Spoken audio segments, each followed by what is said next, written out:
મહીસાગરમાં hydro power પ્લાન્ટમાં સમારકામની કામગીરી સમયે દુર્ઘટના 4 લોકો ફસાયા હોવાની પ્રાથમિક માહિતી બચાવ કામગીરી શરૂ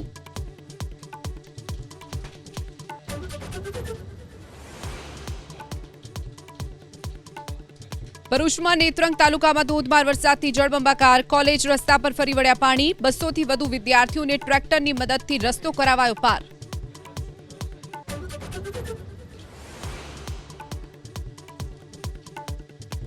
પાટણના સાંતલપુરમાં ધોધમાર વરસાદ વારાહી લખાપુરા બામરોલી સહિતના ગ્રામ્ય વિસ્તારોમાં વરસાદ ખેડૂતોમાં ખુશીનો માહોલ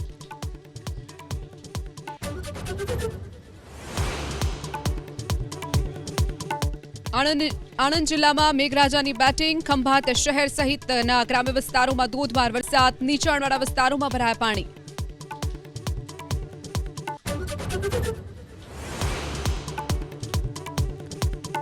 મહીસાગરના કડાણા ડેમમાં પાણીની ભરપૂર આવક 1,52,000 ક્યુસેક પાણી છોડાતા નદી કાંઠાના 106 ગામોને કરાયા એલર્ટ તબક્કાવાર છોડાશે 3 લાખ ક્યુસેક પાણી